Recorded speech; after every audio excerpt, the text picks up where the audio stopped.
Balikan muna natin ang Albay. Naku, may mga volcanic debris na naipon dito sa may Isigali. At yan daw po ang pinangangambahan ng mga barangay at mga residente malapit sa lugar. Detalye mula kay Ruel Saldico, RH18. Diyos maringaga, Ruel.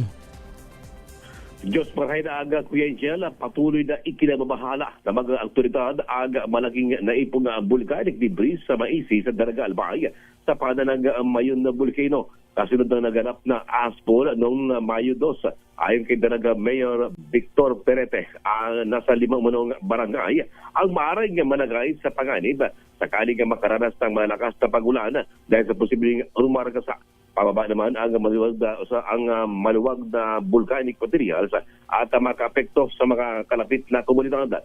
Sa sinagawang ocular inspection na paglaban na nagsimula na magbago ang daloy ng lahar matapos mapuno ng volcanic debris ang mga dating daluyan o sa lugar dahilan upang magkaroon ng bagong posibleng gaanan ang pag-agos nito.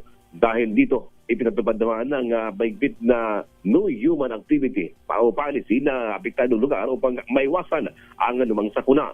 Samantalang nakatutok naman ang Philippine National Police at ang mga otoridad ng opisyal sa barangay ng 24/7 na upang i-monitor o tiyakin ang kaligtasan ng mga residente at agarang makapag-responde sa anumang mga banta. Mula dito sa Bicol, ito si RH18 Ruel Saldico, una sa Pilipinas, una sa Pilipino. Ma'am Ruel.